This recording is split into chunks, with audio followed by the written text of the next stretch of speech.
Pronto, pessoal. Então, vê. No bloco passado foi um bloco tenso, não foi? Mas ainda bem que tu pode repetir. Qualquer coisa tu olha de novo o bloco, vai devagarzinho, vai dando pausa, filosofa, volta, não é isso? Porque no bloco passado a gente misturou atos, poderes e controles, né? Pode ser que tenha te dado um surto, tu tenha comido um pacote de biscoito treloso inteiro, não é isso, de tanta ansiedade com o bloco passado, mas vamos devagarzinho para poder ir somando as informações. Eu tinha te perguntado no final do bloco passado o seguinte, ó. O administrador, em relação aos seus próprios atos, sempre pode analisar o mérito, aí por partes. Analisar o mérito é analisar a escolha. Então, nem sempre o administrador, em relação ao ato dele, pode analisar o mérito. Por quê? Porque nem todo ato que ele praticar vai existir liberdade de escolha. Aí foi aí que a gente acabou nesse esquema daqui, ó. Volta comigo. Vindo para cá, pro esquema, a gente viu o seguinte, ó. Todo e qualquer ato tem controle de legalidade, mas só existe controle de mérito quando existe liberdade de escolha, ou seja, só existe controle de mérito em atos discricionários e não em atos vinculados. Aí vê só o raciocínio aqui, ó, deixa eu voltar.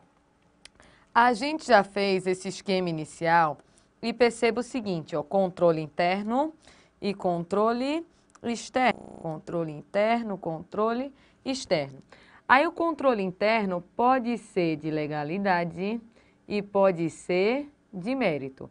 Olha o que eu quero somar agora com vocês. Se o controle é de legalidade, pode ser tanto controle em relação a um ato vinculado, como pode vir a ser um controle em relação ao ato discricionário. Estão percebendo? Porque controle de legalidade é controlar para ver se o ato foi feito de acordo com a lei.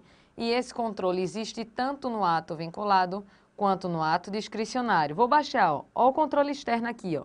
O controle externo, ele não pode ser de legalidade? Pode, professora. Então, se é de legalidade, pode ser que de forma externa eu estou controlando um ato vinculado, ou pode ser que eu venha controlar o chamado ato discricionário. Posso controlar ato vinculado ou posso controlar ato discricionário. Mas volta para o controle interno. Se o controle é interno e é um controle de legalidade de mérito, lembra que mérito é escolha, ó, e só existe escolha se o ato for um ato que discricionário. Estão percebendo o raciocínio aqui, ó? Então, olha a lógica aqui, pessoal. Controle interno pode ser tanto de ato vinculado quanto de ato discricionário. Estão percebendo? Controle externo pode tanto ser de ato vinculado quanto de ato discricionário. Então, os dois, eles podem sofrer controle interno ou controle externo. Agora, perceba que o controle externo do ato discricionário é só em relação à legalidade, não é em relação ao mérito. Então, deixa eu ir para o outro desenho para voltar para esse, ó. Então, perceba aqui, ó. Quando eu tenho esse ato daqui, cadê? Quando eu tenho esse ato daqui, esse ato sendo vinculado, ele sofre controle. Controle de legalidade. Lembra que não tem controle de mérito, porque não existe a liberdade de escolha. Já o ato discricionário tem os dois tipos de controle, tanto o controle de legalidade quanto o controle de mérito, porque aqui eu tanto verifico se o ato foi feito de acordo com a lei, como eu analiso se o ato ele é legal ou ilegal. Aí perceba, se o controle é de legalidade desse ato vinculado, pode ser um controle interno, ou seja, a própria administração que o produziu faz o controle, ou pode ser um controle externo, que o exemplo mais comum que cai na sua prova é o Poder Judiciário exercendo o controle do ato do administrador. Já aqui no ato discricionário, perceba que o aspecto da legalidade do ato discricionário pode tanto sofrer um controle interno, quanto pode sofrer um controle externo. Já a parte em relação à escolha, que é o controle de mérito, só pode ser um controle interno, não podendo ser um controle externo. Eu vou botar um X, pessoal, calma, não enlouqueça. Então, não pode ser controle externo, porque lembra que a escolha é sempre interna e nunca externa. Eu espero que com esses esquemas tenha facilitado sua vida. Então, deixa eu botar na ordem aqui para você ir tirando o print, tá certo? Para você ir copiando tudo isso que a gente fez. Aqui a gente fez um desenho. Perceba que por esse desenho daqui, ó, o ato que eu pratiquei foi um ato discricionário. Sendo um ato discricionário, veja que ele tinha aqui, ó, tanto o controle de legalidade quanto o controle de mérito. Aí a gente já colocou todas as informações, vou só somar mais algumas para poder o seu material ficar ótimo, para você colar o desenho na parede do seu quarto e com esse desenho você conseguir fazer revisões só olhando. Então, se é controle de legalidade, sendo repetitiva, pode ser interno ou pode ser externo. Já o controle de mérito só pode ser interno. Agora sim, dá o print, pessoal. Pronto, copia, botou na parede do quarto, vai ficar linda a parede do seu quarto, cheia de desenho, não é isso? É uma coisa maravilhosa. Olha o próximo desenho para tu copiar. O próximo é esse daqui, ó, de controle, onde a gente foi fazendo passo a passo do controle interno e externo e falando da legalidade e do mérito. Só falta uma informação para você poder tirar o print. Esse nome controle pode aparecer na sua prova sendo chamado de tutela. Pode ser chamado de tutela. O que é tutelar? Tutelar é controlar. Tutela é sinônimo de controle. Aí eu acho engraçado quando eu dou aula presencial que eu faço a seguinte pergunta. Ó. O que diabos de vez em quando vem na sua prova falando de um tal de um princípio da autotutela? Aí quando eu vejo o aluno tá pensando aqui, ó, se tutela é controle, autotutela é o quê? Aí eu vejo alguns alunos fazendo assim, ó. E é isso mesmo. Autotutela é o controle interno. Perceba, tutela é controle, auto por si mesmo. Então é danado para cair em prova dizendo princípio da autotutela. O que é o princípio da autotutela? É a possibilidade que a administração tem de controlar os seus próprios atos, controlando tanto o aspecto da legalidade dos seus atos, quanto o aspecto referente ao mérito, que é a escolha. Beleza? Bora anotar. Vem para cá comigo. Então, vindo para cá, a gente tem tutela, que é controle. Aí, quando falar na sua prova em autotutela, é a possibilidade de controle interno, que pode ser tanto de legalidade quanto ser de mérito. Agora sim, copia essa página. Copiou? Beleza? Vou passando, viu, pessoal? Pronto. Copia esse desenho daqui também, onde a gente montou só para ficar bonito, que eu sou toda metódica, para o seu desenho ficar bonito.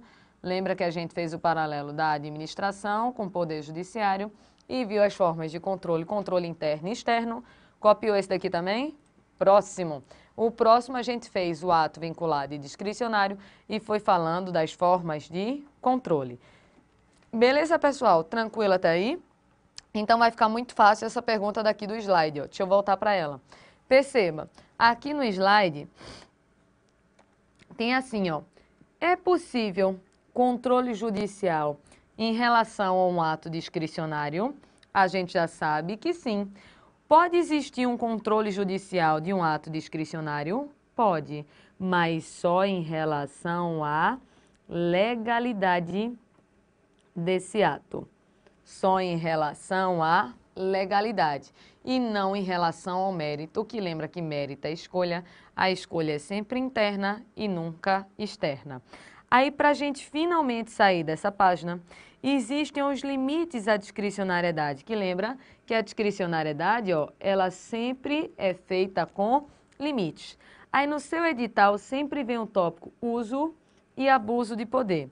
Só que perceba, apesar do edital vir o nome uso e abuso de poder, ele não quer o uso de poder, porque o uso é o uso normal do poder. É o uso para poder eu conseguir alcançar os meus objetivos. Já o abuso de poder é quando você não respeita os limites. Então, na sua prova, o que ele quer não é o uso de poder. O que ele quer na sua prova é o abuso de poder. E abuso de poder é gênero, do qual eu tenho duas espécies. O desvio de poder e o excesso de poder. Para a gente poder entender, vamos fazer mais desenho para poder você colocar lá no seu quarto. Perceba o seguinte, ó. Deixa eu montar a base daqui. Eu tenho o tal do abuso de poder. Abuso de poder é gênero. Aí dentro do gênero abuso de poder, eu vou ter duas espécies. Quais são as duas espécies? Eu tenho desvio de poder e do outro lado eu vou ter o chamado excesso de poder. Eu tenho o desvio de poder e eu tenho o tal do excesso de poder. Então, perceba claramente que abuso de poder é gênero. Aí, dentro do gênero abuso de poder, você tem que estudar as duas espécies que são o desvio de poder e o chamado excesso de poder. Eu vou montar um desenho, depois do desenho, aí eu vou olhar para você para a gente poder entender isso que a gente está desenhando. Vê só, vou botar aqui administrador, vou botar olhos e bocas, que eu fico nervosa no boneco. Aí vou botar a palavra competência. Aí a competência tem que ser usada para o fim que a lei manda.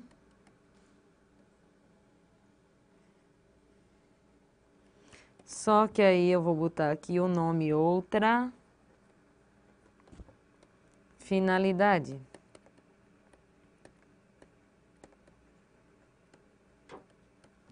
Então, ao desenho, administrador, competência, finalidade da lei e outra finalidade.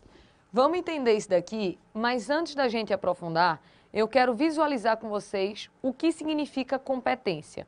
Deixa eu te dar dois exemplos aqui, ó. Imagina que eu passei no concurso para ser professora da Universidade Federal aqui de Pernambuco, para poder ser professora da matéria de Direito Administrativo. Você sabe que para ser professor da Federal, você tem que passar no concurso. Eu passei no concurso, virei então professora da Universidade Federal. Olha dois exemplos que eu vou te dar. Primeiro exemplo, minha aula é maravilhosa. Tenho competência, sim ou não? Tenho. Minha aula é uma porcaria. O povo está preferindo jogar dominó do que assistir minha aula. Tenho competência? Tenho. Aí diz, professora, estou entendendo mais nada. Sabe por quê? Porque competência em direito administrativo é completamente diferente do sentido de competência que a gente usa para o dia a dia. Porque no dia a dia, quando você diz que uma pessoa ela é competente, você está dizendo que ela trabalha com qualidade. Se eu digo a Aline é competente na filmagem, eu estou dizendo no dia a dia que ela trabalha com qualidade. É esse o raciocínio. Mas em direito administrativo, competência não tem nada a ver com qualidade na prestação de serviço. Competência tem a ver com pode ou não pode estar fazendo aquilo. Se eu passei no concurso para professora da Federal, eu não posso estar ministrando aquela aula, ou posso? Posso. Então, tanto faz se a aula é boa, tanto faz se a aula é ruim, eu tenho competência do mesmo jeito. Pode ser que eu não esteja atendendo ao princípio da eficiência. Pode ser que eu não tenha qualidade na prestação do serviço, mas competência eu tenho. Estão percebendo essa diferença? Tranquilo para vocês? Então, veja, deixa eu te dar dois exemplos. Primeiro exemplo, imagina que existe um trânsito dos infernos. Eu não sei na sua cidade, mas aqui em Recife o trânsito, meu filho, é local já para você sentar e relaxar. Não adianta mais você reclamar do trânsito aqui em Recife, porque se você reclamar do trânsito, você infarta, morre o trânsito continua e você foi-se embora para outro plano. Então não adianta mais você reclamar, é curtir, não é isso, não tem mais o que fazer, senta lá, escuta uma música e vai. Só que digamos que a prefeitura está com um plano para poder melhorar o trânsito. E o plano é construir uma nova avenida expressa aqui. Se eu construir uma nova avenida expressa aqui, vai ser uma maravilha, vai melhorar a vida de todo mundo, vai desafogar o trânsito. Só que tem um problema, no meio do caminho aqui, tem uma casa linda, ela é lilás com rosa, detalhes em dourado, orquídeas na porta e coelhinhos branquinhos de olho vermelho pulando na frente. A casa é de Aline. Eu te pergunto, Aline, minha filha, você quer que eu derrube? Ela está dizendo assim, não, mas a gente que mora aqui quer? Quer, lógico que quer, porque a gente prefere a avenida do que a casa fofinha dela para melhorar a vida da gente. Estão percebendo?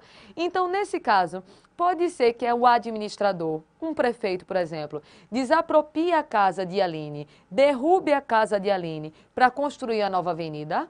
Claro, naquele momento ele abusou de seu poder ou ele usou? Usou, porque o uso do poder é o uso normal. Então, ele usou do poder para poder melhorar a vida de todo mundo. E veja que ele está embasado no princípio da supremacia do interesse público sobre o interesse privado. Então não tem nenhum problema nesse primeiro exemplo. Mas vamos para o segundo exemplo? Digamos o seguinte, ó. Eu e a Aline, a gente é inimiga de infância. A gente se odeia desde o colégio. A gente começava a brigar por brinquedo. Depois a gente começou a brigar pelas melhores amigas. Depois a gente começou a brigar por namorado. Aí a baixaria é grande, né? Brigar por homem é uma baixaria sem fim. Então começou a brigar. É uma esculhambação, uma xingando a outra. A gente se odeia. Eu não aguento olhar para as fuças de Aline. A gente se odeia muito. Só que aí um belo dia eu fui eleita para prefeita. Quando eu fui eleita para prefeita, a primeira coisa que eu fiz na minha vida foi bater na cara de Aline. Quando ela abriu a porta, eu digo, tá vendo isso aqui, queridinha? Seu decreto de desapropriação. Arruma tuas trouxas de roupa suja, que tu tá desapropriada. O trator já tá aí na porta, em 5 minutos tá passando por cima. Aliás, precisa nem sair de casa. Por mim, você fica até aí dentro. Estão percebendo o raciocínio?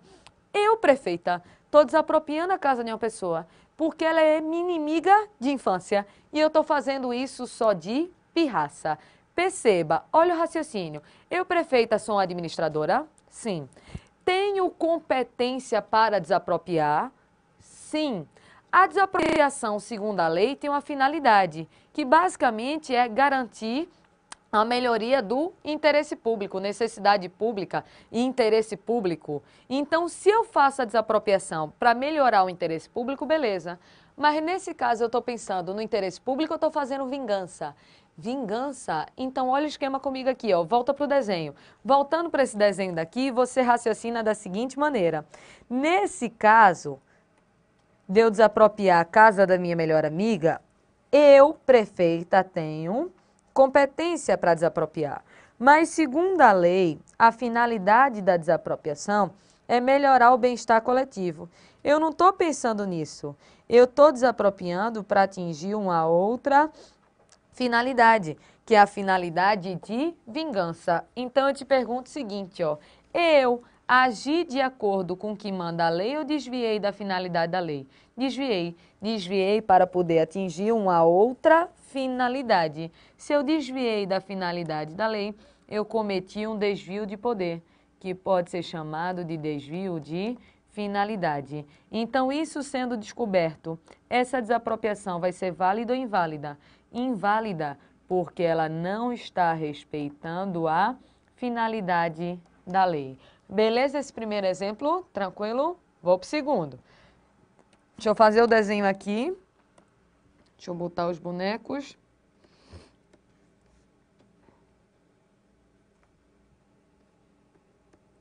Administrador. E aqui a palavra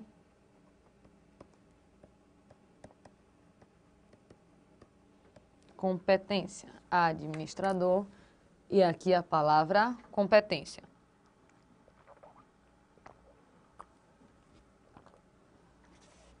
Vamos imaginar o seguinte exemplo. Vou imaginar um exemplo bem fácil, só para você entender o que é o excesso de poder. Imagina, vou promover a Aline agora. A Aline não é mais desapropriada, agora ela é juíza. Ó, melhorou, ela deu até um sorrisinho agora para mim. Então ela agora é juíza e eu sou analista dela. Só que digamos que todos os dias a Aline ela estudou muito para passar no concurso, mas depois que passou, digamos que ela não está muito preocupada em trabalhar não.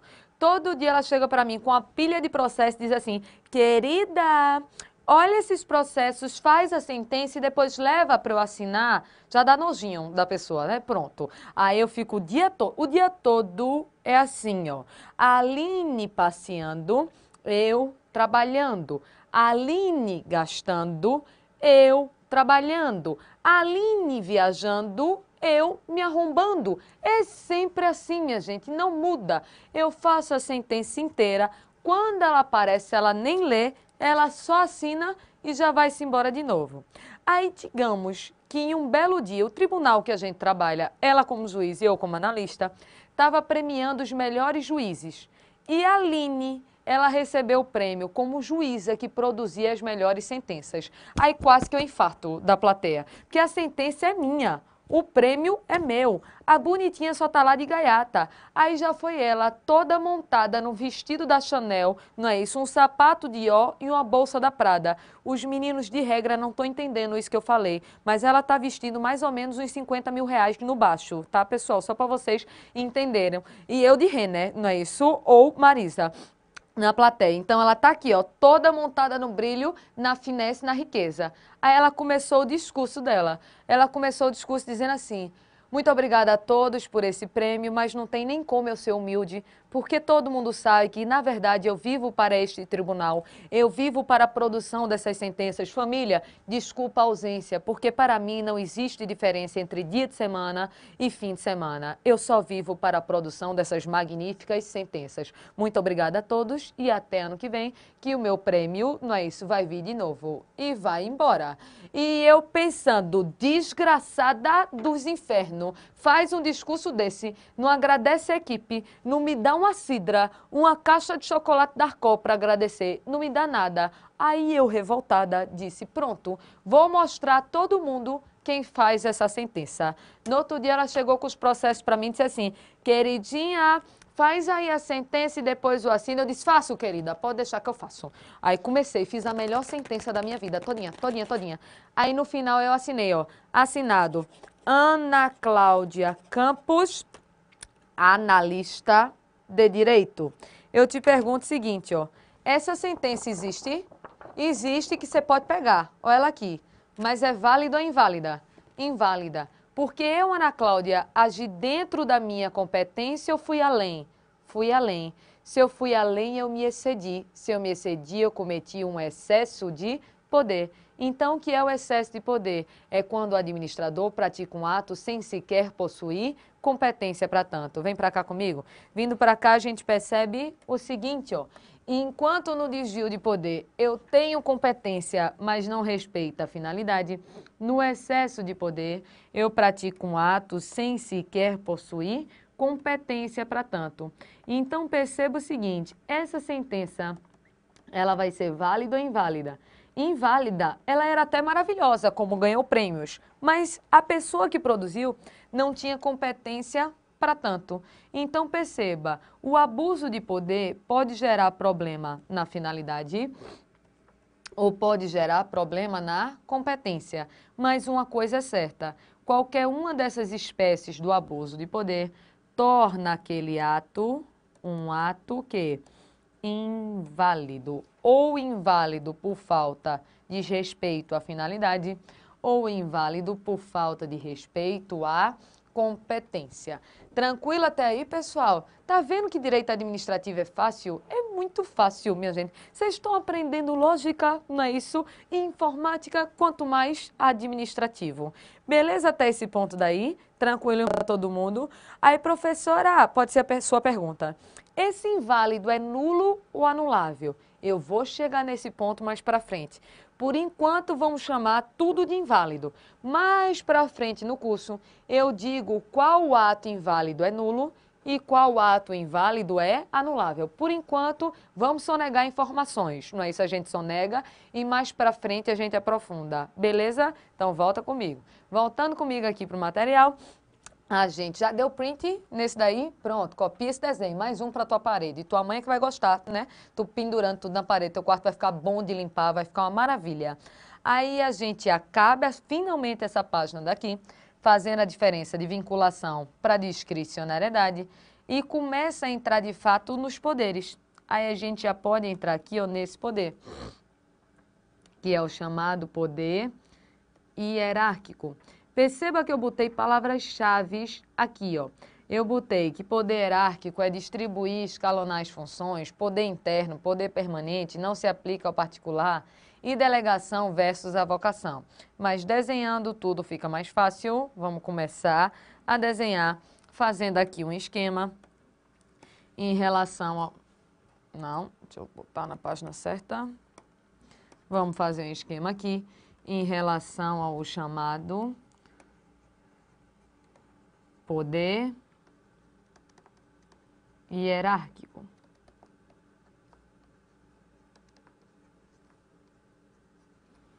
Poder hierárquico. Vê só o raciocínio. Poder hierárquico, se eu puder te dar um conselho, é lembrar disso daqui, ó. Quando estiver estudando poder hierárquico, lembre do desenho de uma pirâmide. Vai facilitar toda a sua vida. Desenho aqui de uma pirâmide. Essa pirâmide daqui, ela representa a administração pública. Então, essa pirâmide daqui, ela está representando a administração pública. Perceba que a administração pública, ela vai distribuir e escalonar as funções. Então, vamos lá. Poder hierárquico é o poder de você distribuir e escalonar as funções. Traduzindo, se é distribuir e escalonar, é um poder que vai trazer a noção de organização, a administração pública. Vamos imaginar o seguinte, ó, deixa eu te dar alguns exemplos olhando para você. Vamos pegar como exemplo um tribunal, que fica bem fácil da gente imaginar. Qualquer tribunal, um TJ, um TRF, um TRT, qualquer tribunal. Você percebe que dentro desse tribunal existe uma divisão de funções. Por exemplo, vai existir o técnico judiciário, vai existir o analista administrativo, vai existir o oficial de justiça, vai existir o juiz, às vezes existe um perito ou alguma coisa parecida. Então, estão percebendo que dentro daquele local vai existir uma distribuição de funções. Quando você faz um concurso, esse concurso você já está fazendo para um cargo específico, porque dentro desse local vai existir a distribuição de funções. Então perceba, o INSS, por exemplo, ele tem o técnico do INSS, ele tem o analista do INSS, ele tem o perito médico do INSS, então eu estou distribuindo as funções. Isso tudo é para organizar, porque imagine que fosse a mesma pessoa para fazer tudo. Ou ela morria, não é isso, né, surtada, ou então nada funcionava. Então eu distribuo as funções. E perceba que cada função vai ter a sua própria pirâmide. Como assim? Imagina que você passou para técnico do INSS, imagina que você passou para técnico de um TJ, de um TRS, você passou para técnico. Você passando para técnico já vai ser distribuído na função de técnico. Só que você já chega como o bam da repartição no ápice da pirâmide?